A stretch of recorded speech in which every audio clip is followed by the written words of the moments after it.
Michel Lecoq.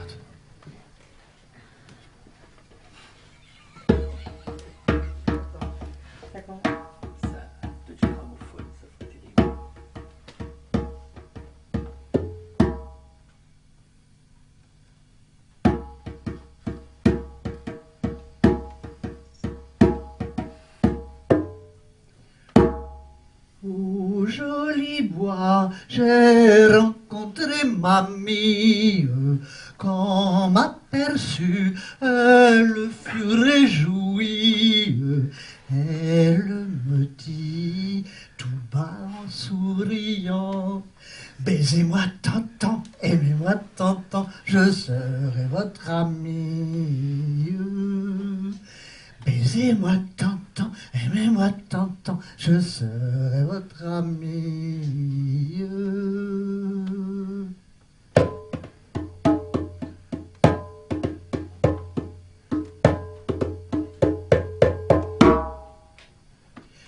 Ce matin-là, le Créateur, après avoir créé les arbres et les oiseaux, les fleurs et les abeilles et toutes sortes de mâles et de femelles, décide de créer l'homme et la femme. Mais comme il a l'esprit un petit peu coquin, taquin et surtout curieux, inventif, il décide non pas de les créer côte à côte, mais de les créer séparément, afin de voir lequel irait rejoindre l'autre le premier. Alors, il installe un chemin, tout en longueur, planté d'arbres, et à chaque bout du chemin, une cabane. Une cabane pour l'homme, une cabane pour la femme. Et puis, pour corser un peu l'histoire, il leur ferme les paupières. Et à ce moment-là, il s'apprête à aller faire sa sieste. Ah oui, mais s'il fait sa sieste, s'il dort, il ne verra pas qui va rejoindre l'autre. Alors, il installe sur le chemin plein de feuilles sèches. Comme ça, le premier qui marchera dessus, il les entendra et il saura que c'est lui ou elle qui va rejoindre l'autre. L'homme et la femme se débrouillent comme ils peuvent. Un matin, un oiseau va griffer les paupières de la femme. Et à ce moment-là, elle se rend compte qu'elle peut les ouvrir. Elle les ouvre, elle voit et elle regarde. Elle regarde sa cabane, elle regarde le chemin, et au bout du chemin, une autre cabane qui ressemble beaucoup à la sienne. Et devant la cabane, un personnage qui déambule, qui lui ressemble beaucoup, une tête, deux bras, deux jambes. Elle décide d'aller rejoindre l'autre personne. Elle s'apprête à marcher sur le chemin. Mais pourquoi ce chemin est plein de feuilles sèches alors que tout autour les arbres sont verts? Ah, c'est l'autre là-haut. C'est l'autre là-haut qui veut nous surveiller, savoir exactement ce qu'on fait. Ben moi, j'ai pas envie qu'il sache. Alors elle prend un seau, elle le remplit d'eau et elle avance sur le chemin en versant de l'eau avant chaque pas. Et donc elle arrive au bout du chemin sans avoir fait un bruit attendu par l'autre. Quand elle arrive de l'autre côté, elle voit l'homme. Ah oui, c'est vrai qu'il me ressemble un peu, une tête, deux bras, deux jambes, mais il y a aussi beaucoup de différences. Hein. Il n'a pas de poitrine. Enfin, si, il a des tétons, c'est tout plat. Et puis, c'est quoi ce truc qu'il a entre les jambes? Et pourtant, elle est attirée par lui. Alors, elle s'approche de lui et elle lui griffe les paupières. Puis elle se recule parce qu'on ne sait pas très bien comment il va réagir. L'homme ouvre les yeux et voit la femme. Ah oui, elle me ressemble, mais elle est aussi un peu différente. Elle a... et puis, rien entre les jambes. Mais lui aussi se sent attiré par elle. Ils s'avancent tous les deux l'un vers l'autre, lentement, prudemment, timidement. Et quand leur ventre se touche, à ce moment-là, l'engin bizarre que l'homme avait entre les jambes se met à se dresser, et trouve d'instinct l'emplacement dans le corps de la femme qui lui est réservé. Et à ce moment-là, il commence un lent et doux va-et-vient. Elle, un peu surprise au départ, finit par l'accompagner. Et puis, elle découvre aussi que se caresser le pubis contre le pubis de l'homme, c'est aussi très agréable. Et tous les deux, c'est tellement bon qu'ils perdent l'équilibre et qu'ils se retrouvent par terre. Et comme ils ne se sont pas désunis, ils continuent par terre. Et c'est tellement bon. Et c'est tellement bon. C'est tellement bon qu'ils recommencent. À la fin de la journée, la femme dit à l'homme, il va falloir que je rentre parce que si l'autre là-haut, il ne me voit pas à ma cabane, il va se douter de quelque chose. Hein. Et l'homme lui dit, oui, mais on se revoit. Hein. Mais bien sûr, on se revoit. Demain, c'est toi qui viens chez moi. D'accord. Et elle rentre chez elle, et en chemin, elle se dit que finalement, l'autre, il n'avait pas fait que des bêtises. Et que là, franchement, il avait bien réussi son coup. Parce que l'homme et elle, ils étaient vraiment faits l'un pour l'autre, l'un dans l'autre. Elle rentre chez elle et elle attend l'homme. Et l'homme, le lendemain, part pour aller rejoindre la femme. Il démarre dans le chemin et les feuilles avaient séché. Et donc, au premier pas qu'il fait, le Créateur se réveille, se penche, dit « Ah, donc c'est toi l'homme qui le premier va vers la femme. » Eh bien, désormais, tous les hommes ils seront les premiers à aller vers les femmes. Alors l'homme essaye bien. « Oui, mais monsieur... » Puis il se tait. Ah oui, il se tait. Que voulez-vous? Peut-on dire à son Créateur qu'il s'est trompé?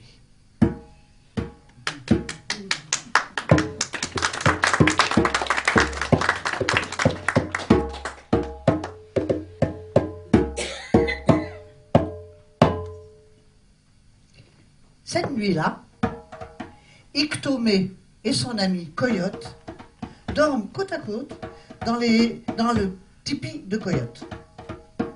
En pleine nuit, Iktomé se dresse sur son lit et pousse un cri d'épouvante. Évidemment, ça réveille Coyote, qui lui dit « Mais pourquoi tu me réveilles comme ça en pleine nuit ? Oh, j'ai fait un cauchemar, mais un cauchemar terrible. Bon, ben, puisque tu m'as réveillé, vas-y, raconte-moi. » Eh bien voilà, j'étais le long d'une route, et de l'autre côté de la route, il y avait un champ, et dans le champ, il y avait une très belle fontaine, et dans la belle fontaine, il y avait une très jolie jeune femme, avec des cheveux jusque-là, et puis des...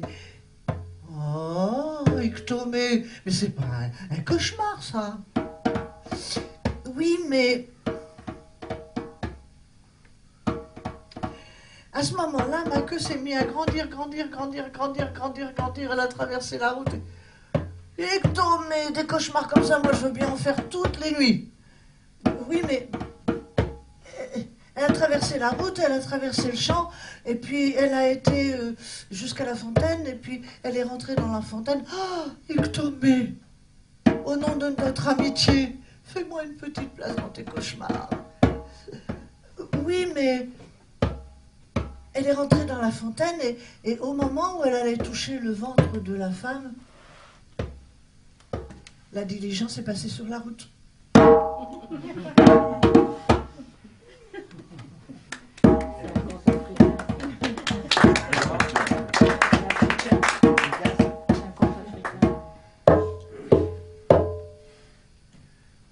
Ce matin-là, Iktomé, assis devant son tipi, regarde sa femme qui pile. Ah, qu'est-ce qu'elle est moche. Ah non, elle n'est pas moche, elle est vieille. Qu'est-ce qu'elle est vieille, elle est vieille. Alors que moi, je suis encore jeune, je suis encore beau, je suis encore costaud, je suis encore puissant. Mais alors, elle, je mérite autre chose, hein. Ah, vraiment autre chose. Je mérite mieux. Et il part se promener dans le village à la recherche du mieux. Il croise une jeune fille qui est devant son tipi en train de coudre. Et il s'approche d'elle et lui dit « Bonjour, jeune fille, tu me connais ?»« Non. »« Ah, Iktomé ?»« Non. »« Eh si, Iktomé.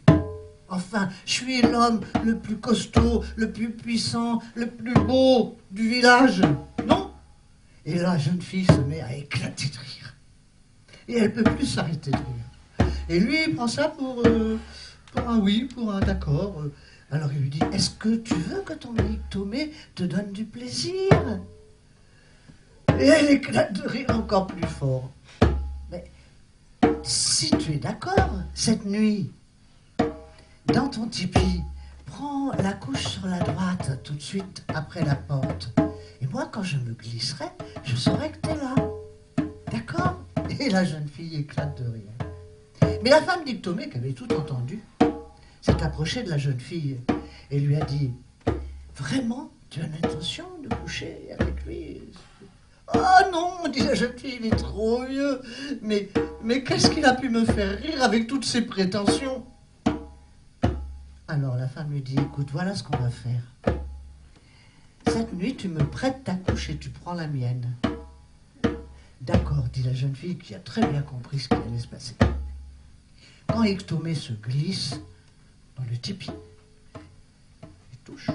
Ah, tu es là, ma jolie, tu es là, tu m'attends, hein? Ah, c'est bien, laisse-moi te caresser. Et il lui caresse les cheveux. Oh, les beaux cheveux que tu as, les belles tresses. Ma femme, ses tresses, c'est des queues de rat. Ah, et ce visage avec ses pommettes bien hautes. Oh, qu'il est beau ce visage. Ma femme, elle a que des rides sur la figure. Et cette poitrine. Oh mon Dieu, cette poitrine. Ronde, remplie, pleine. Ah, quel bonheur. Ma femme, sa poitrine lui tombe jusqu'au nombril. Tu as un ventre, jeune fille, tu as un ventre de jouvencelle, un ventre plat, un ventre bien, oh, un ventre superbe. Le ventre de ma femme, on dirait un ballon dégonflé. Et plus bas,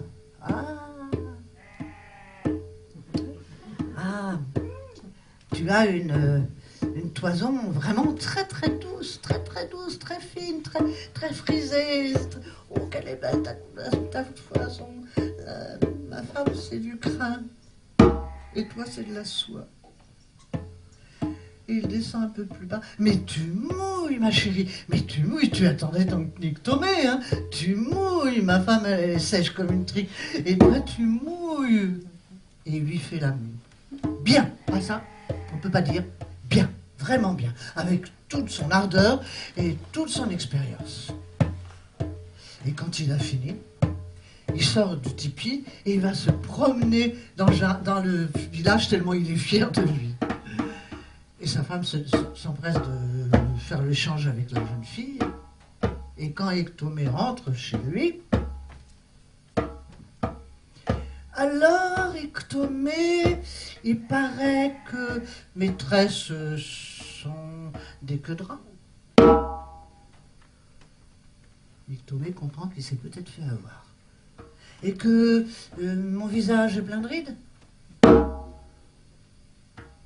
Et que ma poitrine m'arrive au nombril. Et que mon ventre est un ballon dégonflé. Et que ma toison c'est du crin. Et que je suis sèche comme une trique. Alors Iktomé s'avance vers la sortie, tout embêté. Mais quand même, avant de sortir, il se redresse et puis il regarde sa femme et lui dit « Avoue quand même, ma femme, que cette nuit, ton Iktomé, il t'a donné du plaisir. »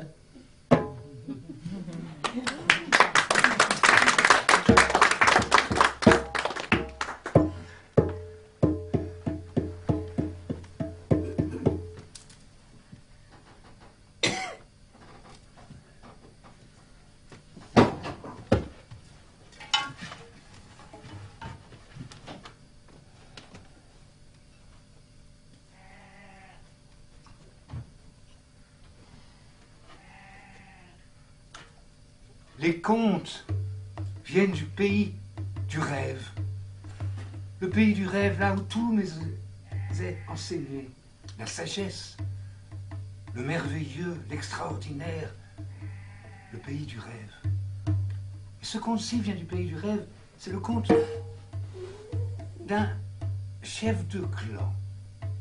Un chef de clan qui ne pensait qu'à faire jiki jiki. Il ne pensait qu'à ça. Aller à la chasse, ça l'intéressait pas. Il laissait ses guerriers aller à la chasse. Aller à la pêche, ça ne l'intéressait pas. Rien ne l'intéressait. Jiki jiki. Tous les jours, une fille passait, jiki jiki.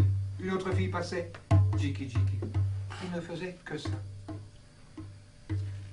Certains au village avaient tendance à dire qu'il avait peut-être reçu un coup de boomerang derrière la tête. Mais enfin, c'était ça, c'était le chef du clan. Et il faisait jiki jiki. Et tous les soirs. Et un beau soir, il s'endormit, à côté d'une très belle femme. Et au milieu de la nuit, ces noisettes d'hommes se rebellèrent. Elles se mirent à discuter entre elles. Et c'est trop, ce n'est plus une vie. Tous les jours, on est sollicité. Tous les jours, on fait jiki jiki, tous les jours. On n'a pas de repos. Alors elles décidèrent de prendre la route, de se sauver. Et elles sortirent de leur bourse. Et elles prirent la route, l'aventure. Oh, c'est vrai que l'aventure est toujours merveilleuse. Et elles se dirigèrent vers la montagne sacrée. Là où réside le serpent arc-en-ciel, le grand serpent magique. Oh, vous connaissez le serpent arc-en-ciel? Il est terrible, mais il est également très beau. Et il fait sa parade. Lorsqu'il y a de la pluie et lorsqu'il y a du soleil. Alors il sort et il fait sa parade.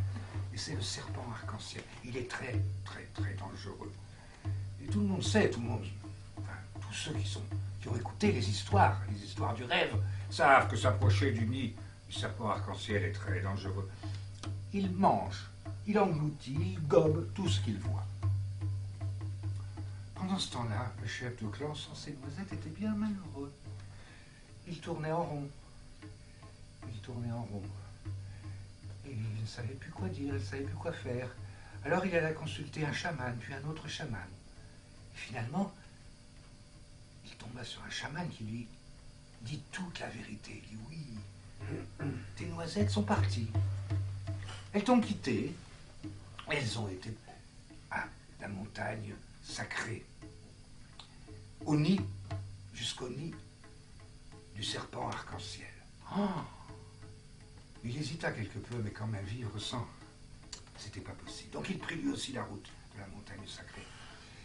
Il fut un petit peu plus malin que, disons-le, ses noisettes, en ce qu'il connaissait la dangerosité du serpent arc-en-ciel. Il attendit qu'il y ait un petit peu de pluie et un petit peu de soleil et que le grand serpent arc-en-ciel fasse son merveilleux spectacle pour s'approcher du nid. Et là, qu'est-ce qu'il vit?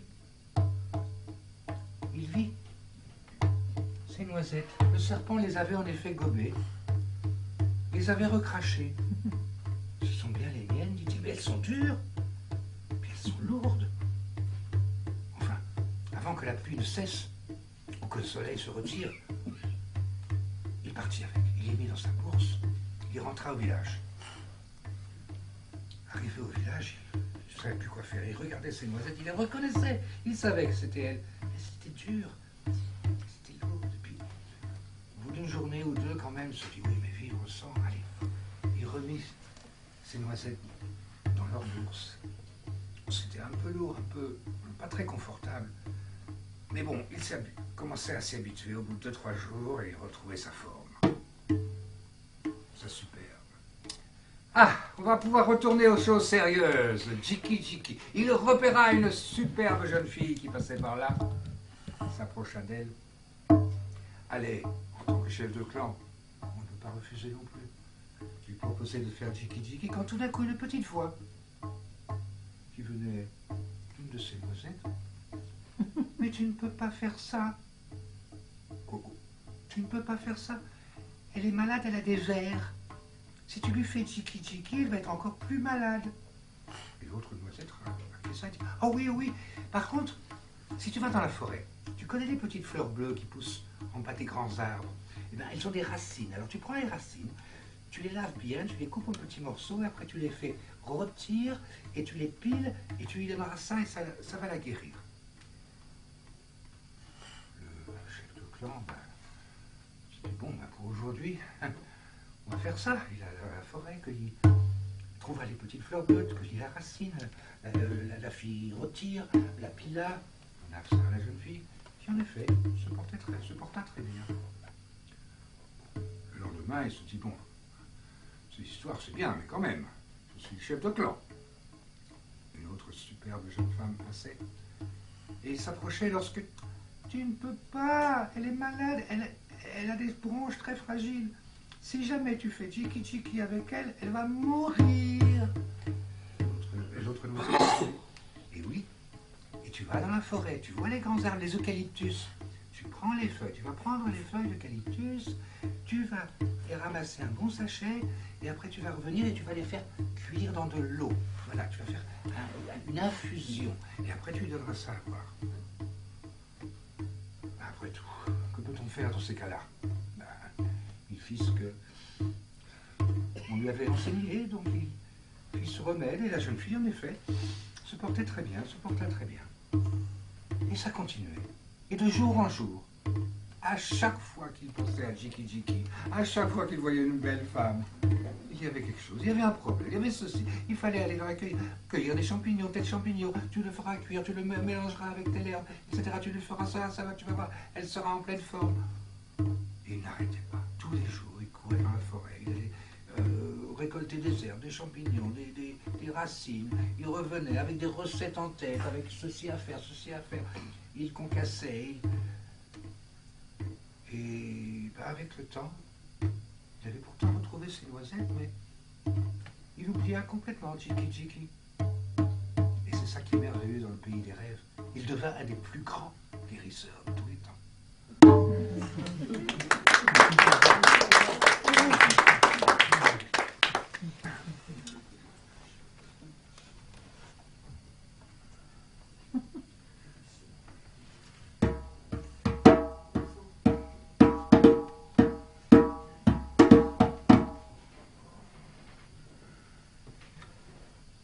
Monsieur Dard et Madame Jolivaz habitaient le même village. Et leurs cases étaient voisines. Ils s'entendaient bien, comme deux voisins. Un jour, Monsieur Dard décide d'aller au marché de la ville pour acheter du sel. Et gentiment, il propose à Madame Jolivaz de l'accompagner si elle avait des courses à faire. Et justement, Madame Jolivaz devait s'acheter un nouveau pagne. L'autre était vraiment trop vieux. Alors ils sont partis tous les deux à la ville. Au marché, Monsieur Dard a acheté le sel, Madame Jolivaz a acheté son pagne, et ils sont revenus vers le village.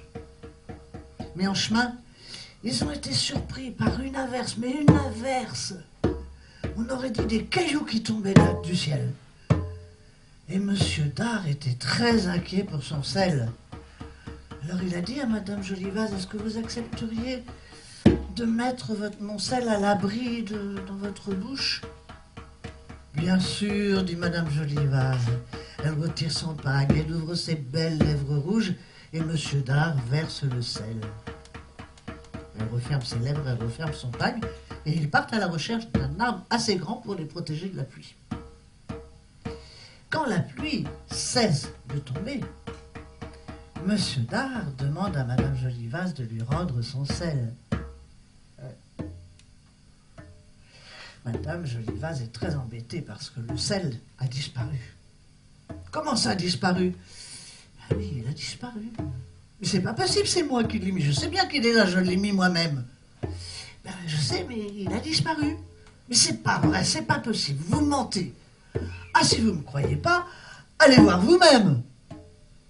Alors, de colère, il se dresse, il rentre dans la bouche de Madame Jolivaz et il cherche, à droite, à gauche, devant, derrière, à droite, à gauche, devant, derrière. Madame Jolivaz l'encourage. Cherchez bien, prenez votre temps, cherchez partout, n'oubliez aucun coin. Cherchez, cherchez, cherchez. Et il cherche, il cherche, il cherche, et il ne trouve pas son sel. Alors, à un moment donné, complètement exaspéré, il crache. Puis il se retire tout penaud. Et Madame Jolivaz lui dit, alors vous l'avez retrouvé? Eh bien, c'est que vous avez mal cherché. Retournez-y. Et il y retourne. Une fois, deux fois, trois fois, 10 fois, 100 fois, 1000 fois, tous les jours. Alors, bien sûr, à la longue, il y a trouvé son plaisir. Mais jamais, jamais, jamais, il n'a retrouvé son sel.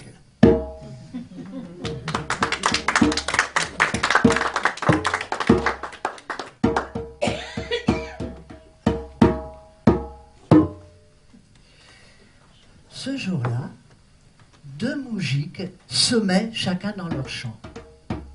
Un vieux monsieur qui passait par là leur demande, mais qu'est-ce que vous semez, mes garçons? Alors le premier lui dit, je sème de l'orge pour faire de la bière. Ah, ça c'est bien la bière, c'est bien, oui c'est bien. Et vous, et toi, mon garçon, tu sèmes quoi? Ah ben moi je sème des bites. Des bites? Et ça pousse? Ah oui, ça pousse, venez au mois de juin, vous verrez. Et effectivement, au mois de juin, le champ était couvert de bites. Il y en avait de toutes les tailles, il y en avait de toutes les couleurs, des roses, des rouges, des blanches, des noires, des jaunes, des roses, des jaunes vertes, des vertes, oui, même des vertes, on ne savait pas d'où elles venaient. Et c'était l'heure de la récolte. Et la cueillette des bites, c'était les femmes qui la faisaient. Et uniquement les femmes. Et les femmes n'auraient donné leur place pour rien au monde. C'était les femmes de la ferme et des fermes d'alentour. Et les femmes ramassaient et recueillaient les bites avec énormément de délicatesse, de douceur, voire même de tendresse. Qu'elles soient petites comme un petit zizi ou un gros braquenard, c'est pareil. Elles mettaient la même tendresse, la même douceur à les ramasser. Quand elles étaient toutes ramassées, elles les lavaient. Et après, c'était le paysan qui allait les vendre sur les marchés. Approchez, messieurs, mesdames, approchez, regardez mes belles bites. Il y en a des petites, il y en a des grosses, il y en a des grandes, il y en a des belles, il y en a des moches, il y en a pour tout le monde. Madame, faites-vous plaisir. Monsieur, faites plaisir à votre femme. Mademoiselle, préparez-vous au mariage. Ah non, toi t'es trop jeune, hein. Grandis un peu. 100 roubles la bite. Qu'elle soit petite, grande ou pas, 100 roubles la bite. C'est pas cher. À ce moment-là, à son balcon, il y avait une femme. Il y a une femme qui est veuve depuis des années et qui n'arrive pas à garder un homme plus de 3 nuits. Elle ne sait pas pourquoi. 3 nuits, pas plus. C'est un maximum. Et elle est en manque, mais en manque d'amour, comme c'est pas possible. Alors, elle écoute ce que dit le marchand et elle se dit, après tout, pourquoi pas, hein, c'est toujours mieux que rien. Alors, elle appelle sa servante, elle lui donne 100 roubles, elle lui dit, va m'acheter la plus belle bite de l'étalage. La servante va en bas, demande au marchand la plus belle bite de l'étalage pour sa maîtresse. Et le jeune homme le regarde et lui dit, mais ma plus belle bite, ma jolie, elle n'est pas sur l'étalage. Elle est où? Dans mon pantalon. Est-ce que je peux la voir? Bien sûr. Et il l'emmène dans sa charrette. Et là, il lui fait tout ce que les femmes adorent qu'on leur fasse avec les mains et la bouche. Et la jeune fille s'envole au paradis du plaisir. Quand lui, à son tour, a pris son plaisir d'elle, il retourne à l'étalage et là, il lui donne une belle bite pour sa maîtresse.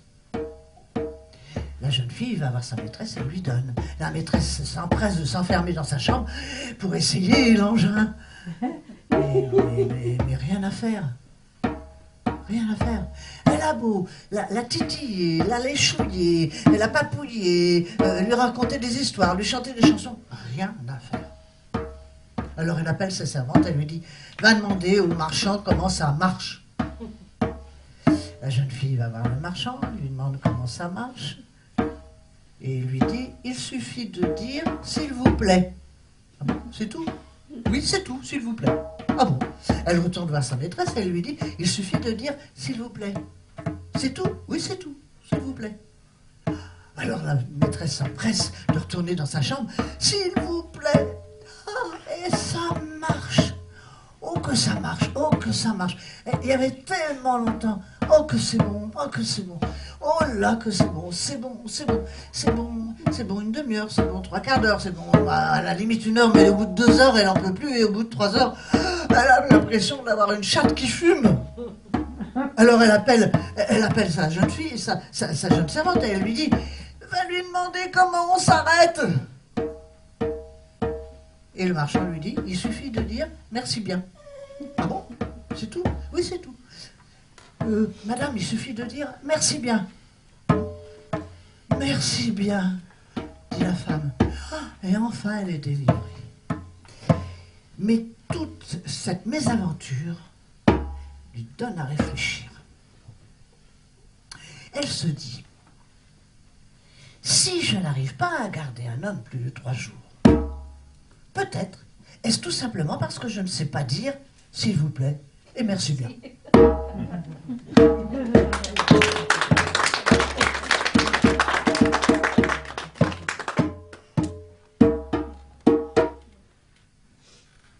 Voilà l'histoire de Mazzetto. Mazzetto, c'est un jeune homme beau comme un dieu. Beau, mais alors beau. Il a un corps d'athlète, mais mince. Il a un visage d'ange, avec des yeux verts, une peau mate, des cheveux frisés bruns qui lui tombent jusque sur les épaules. Il est beau, mais il est beau. Lui, il s'en fiche, parce qu'il ne sait même pas qu'il est beau. Et puis surtout, le problème, c'est qu'il travaille tous les jours avec son père, ses frères et les voisins au champ. Et lui, ce qu'il veut, son rêve, c'est de travailler avec des femmes, être entouré de femmes, être dans son travail. Alors un jour, il entend un vieux monsieur qui était jardinier dans un couvent, qui venait de donner sa démission. Il va le voir et lui dit « Pourquoi vous avez donné votre démission ?» Parce que le travail était trop dur et puis moi je deviens trop vieux, c'est plus possible. Et puis en plus j'étais payé avec des copinettes. Je ne veux plus y aller là-bas. Mais quel travail vous faisiez là-bas? Et l'homme lui explique qu'il était obligé de s'occuper du jardin, qui était un très grand jardin, qu'il devait également s'occuper du bois, aller couper du bois, fendre des bûches, et qu'il avait aussi comme tâche de puiser de l'eau 3 fois par jour pour les emmener auprès des nonnettes. Mazzetto se dit que ça, c'est tout à fait dans ses cordes, il n'y a pas de problème. Alors il lui dit, moi je suis intéressé, j'aimerais bien y aller, est-ce que vous pourriez me recommander? Ah, lui dit l'homme, mais non, jamais vous ne serez accepté, jamais on ne vous prendra là-bas, parce que vous êtes jeune, beau, costaud. Et dans les couvents de femmes, on n'accepte que les vieux et les handicapés.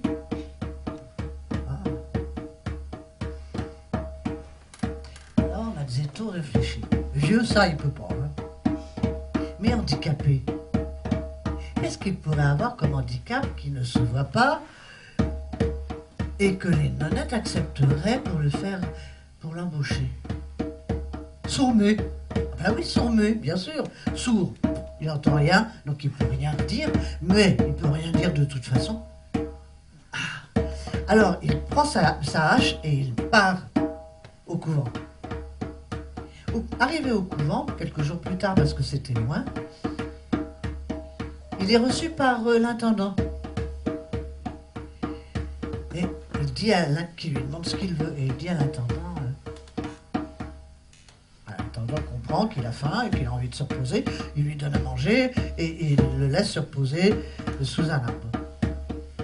Et puis quand il estime qu'il s'est assez reposé, il va le secouer et il l'emmène en forêt pour lui faire des fagots, pour lui faire fendre des bûches. Ce que fait Mazzetto sans aucun problème. Ensuite, il doit aller s'occuper du jardin, bêcher, donc il bêche un carré à toute vitesse. Et puis il va puiser de l'eau, il emmène trois gros seaux d'eau pour les nonnettes. Et l'intendant va voir l'abbesse et lui dit « Je crois qu'on a trouvé l'homme qu'il nous faut. Le seul problème, c'est qu'il est jeune et qu'il est beau. » Ah, dit l'abbesse, alors là, on ne peut pas l'accueillir. Pas possible. Oui, mais, dit l'intendant, il est sourd-muet. Ah, il n'a pas d'oreille, il n'a pas de bouche. Oh, bah sans doute, il n'a pas de queue, alors. Et il est embauché. L'abbesse dit à l'intendant, tu lui donnes des bonnes chaussures, tu lui donnes un bon vêtement, tu lui donnes de quoi bien se nourrir, mais surtout pas d'argent. Et Mazzetto est embauché au couvent. Ça lui plaît bien. C'est fatigant quand même, mais ça lui plaît bien. Un jour, il se repose sous un arbre. Et à ce moment-là, 2 nonnettes passent. Et elles le regardent. C'est quand même un beau garçon, hein? Oh oui. T'as raison, c'est un beau garçon. Tu sais, j'ai entendu les dames de la ville dire que j'avais pas plus grand plaisir pour une femme que le plaisir qu'elle peut prendre avec un homme. J'aimerais bien essayer. Eh, t'oublies, on a donné notre virginité à Dieu. Oui, bah Dieu. T'as pas envie, toi, de savoir ce que c'est? Ah si, ça me plairait bien aussi, t'as raison. Et regarde, c'est l'heure de l'Angélus. Toutes les sœurs sont dans leur chambre en train de prier. C'est le moment ou jamais.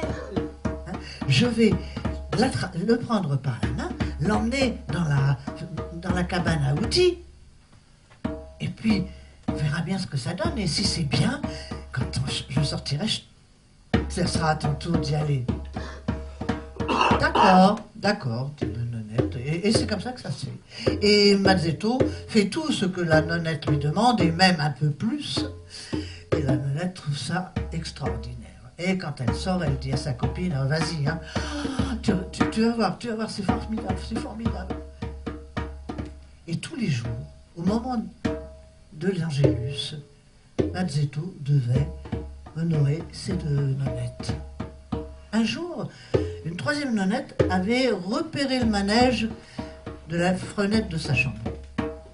Et elle se demandait, qu'est-ce que je fais? Je cafarde, je raconte, je dénonce, ou j'en profite? Et une 2e qui est arrivée en disant, qu'est-ce que tu regardes comme ça? Elle explique. Et elle lui dit, qu'est-ce qu'on fait? On dénonce ou on profite? Et une 3e nonnette arrive. Qu'est-ce que vous faites? Ben voilà, et qu'est-ce qu'on fait? Oh, on profite! Et Mazzetto se trouve obligé d'honorer 5 nonnettes. Ça fait le tour du couvent. Et en dehors de l'abbesse, toutes les nonnes sont au courant. Et Mazzetto se retrouve à être obligé d'honorer 8 nonnettes. En plus du jardin, en plus du bois, en plus de l'eau.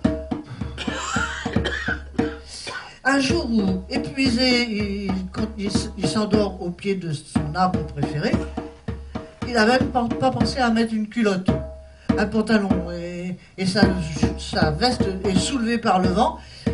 Et l'abbesse qui passe à ce moment-là voit les parties d'hommes. Elle en avait entendu parler, elle savait que ça existait, puis elle avait vu des animaux, mais elle n'en avait jamais vu d'aussi près. Et en regardant ça, elle s'est sentie tout d'un coup faiblir, avoir des picotements entre les jambes. Oh là, que c'était bon. Alors elle attrape Mazzetto et elle l'emmène dans sa chambre. Et toutes les nuits, elle l'emmène dans sa chambre. Et une nuit, Mazzetto, qui n'en peut plus, se décide à parler. Oh, madame, un coq peut honorer 10 poules dans une basse-cour. Mais un homme, 9 femmes, c'est très difficile. Mais tu parles? Ben, t'es pas sourd-muet? Ah, je l'étais, mais c'était pas de naissance, c'était une maladie. Et puis la maladie, apparemment, elle a guéri. C'est un miracle, elle appelle toutes les nonnettes. C'est un miracle, regardez, il parle. Les nonnettes sont pas sûres que ce soit génial pour elles, mais comme l'abbesse ne les gronde pas, elles acceptent l'idée.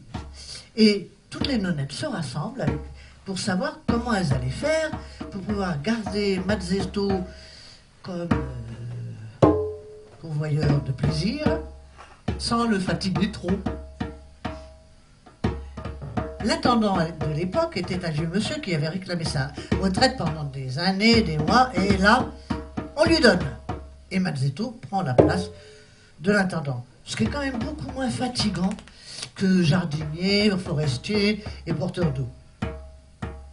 Et Mazzetto passe sa vie au couvent à honorer les nonnettes, à s'occuper du couvent en tant qu'intendant. Dans ce couvent, très vite, on a vu plein de petits moinillons et de petites moinillonnes. Quand Mazzetto est devenu un vieux monsieur, il est retourné dans son village. Et tous les jours, il était riche. Il était père de famille, d'enfants dont il ne s'est jamais occupé.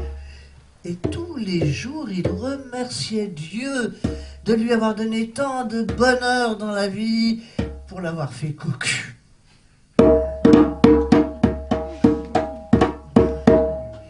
Je vous ai dit vrai, et le conte est fini.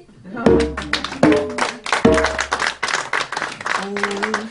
jamais n'aurais d'un autre cœur envie, si doucement dans les jours de ma vie, elle me dit tout bas en souriant, baisez-moi tant, aimez-moi tant, baisez-moi tant, aimez-moi tant, baisez-moi tant, aimez-moi tant, baisez-moi tant, aimez-moi tant, baisez-moi tant, aimez-moi tant, je serai votre ami.